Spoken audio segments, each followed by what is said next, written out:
甄嬛之所以会在后宫越走越远，皆因她做人的态度充满了人情味。除了你便是皇后，我没有别的选择，我无话可说，悉听贵妃娘娘处置。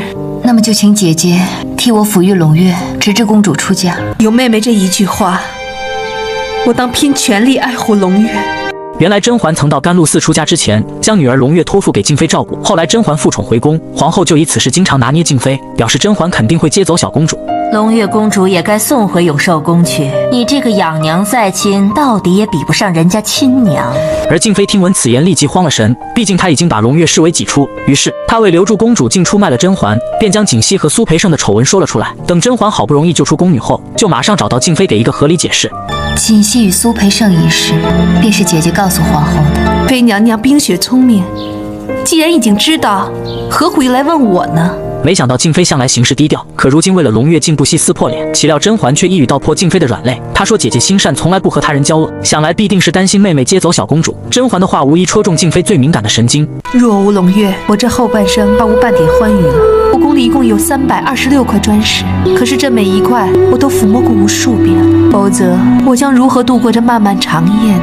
这阴森的皇宫到处充满着冰冷，只有胧月才能温暖静妃0度的寝宫。所以每当甄嬛对女儿表达喜欢的时候，静妃总是担心某天会失去胧月。那时候你把胧月托付给我，一则是为有个依靠，二则是想打发这长夜寂寞。我一直将胧月视为我亲生骨肉，我从来没有想过你会回来，你还能回来？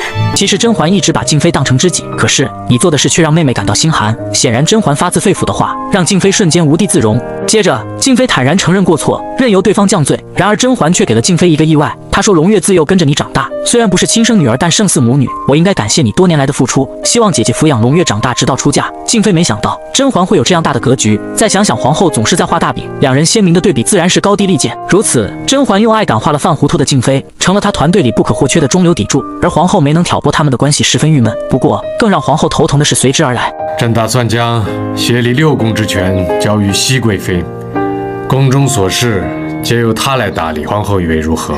只怕熹贵妃会忙不过来，